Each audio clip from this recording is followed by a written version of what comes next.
Day 29 of the circuit breaker, and I'm back today with another video giving you a mini tour on my obsession with solar panels. So let's go. You know what sunny days are good for? That's right, sunny days are great for charging electrical appliances and power banks. And in my that's right, it's great for charging the one wheel. As you can tell, the operation status of my AIMS 6000 watt inverter, load 4%, battery voltage at 26 volts. Alright, you can see my solar meter right now, it's reading 57%. So I've had the AIMS inverter, the 6000 watt inverter, for coming 6 years now. All the SLE batteries hidden behind this cupboard. I've got about 1, 2, 3, 4. I think I have about 5 200 AH batteries hidden away inside the cupboard. It's due for a change, right? It is due for a change, and I'm a little bit half and half between swapping them all out for AGM batteries or slightly better solar batteries, deep cycle batteries, because the ones that I have right now aren't exactly the best. It's lasted like 5 years, 6 years. It's time to replace it, and as you can tell, it's now hooked up to a lot lesser devices. I don't really want to stress the system because, you know, it's already way past its useful lifespan. So I don't really have a choice. It plays very well with the Singapore climate, as you can see right now. What's important for a solar setup like this, especially if you did it by yourself, is to be very mindful of the capacity, when it's due for a change, and why you shouldn't push it beyond its limit. So like charging my PMDs, my one wheel, it does a very good job of doing that. You're talking about free electricity, so it pays for itself. Now at night, how do I actually cycle the batteries to make sure that it doesn't deplete to zero? Because obviously at night you do not have any sunlight.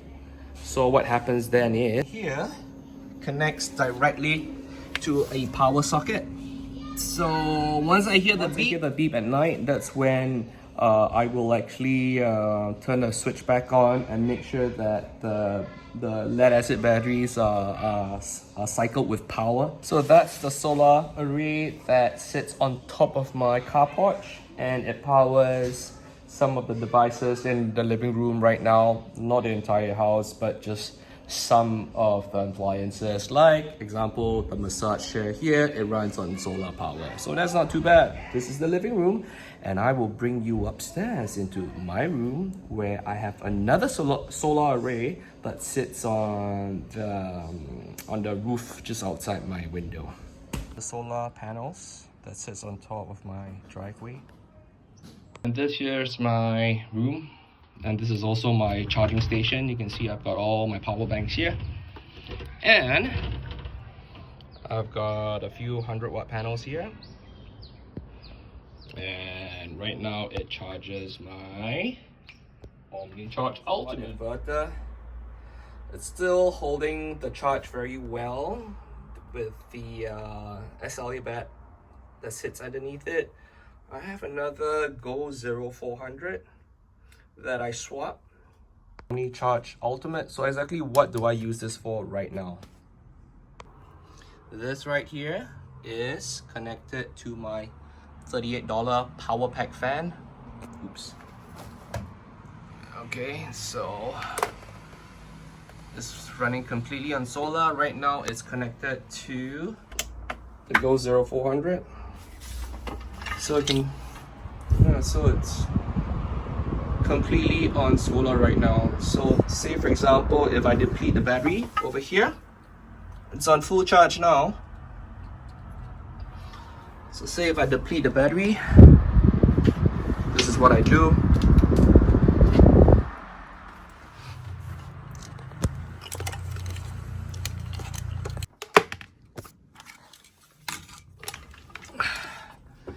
I would then,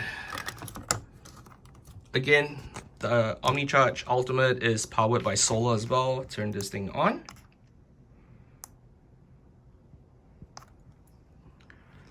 So once you have, I mean, if you have so many power banks, right, what else can you possibly do with them? It's not like you're going to be traveling. So the benefit that I have is all I need to do is I just flick the switch and you can see that the AC mode comes on. My fan. And the great thing about the Omnicharge Ultimate is got this thing called pass-through charging, meaning to say that if you look very carefully, right now it's on battery, so the fan is consuming about 31.84 watts. If I put it on number 3 setting, it goes to 42. If I go on number 2 setting, it's 37. I put it on number 1, it's 31. So normally I get a really good nice breeze, you know, while I stare at my computer. So if I were to turn on the solar, because it's powered by, so I charge the Omnicharge, I charge the Omnicharge Ultimate using my inverter. Yep, you heard the beep.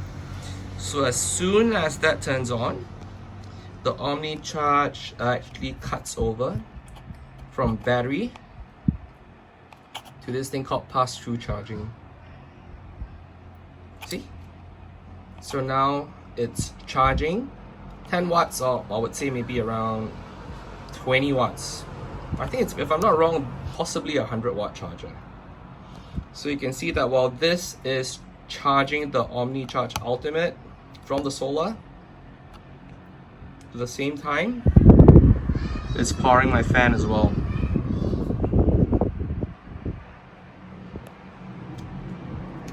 That's pretty cool, eh?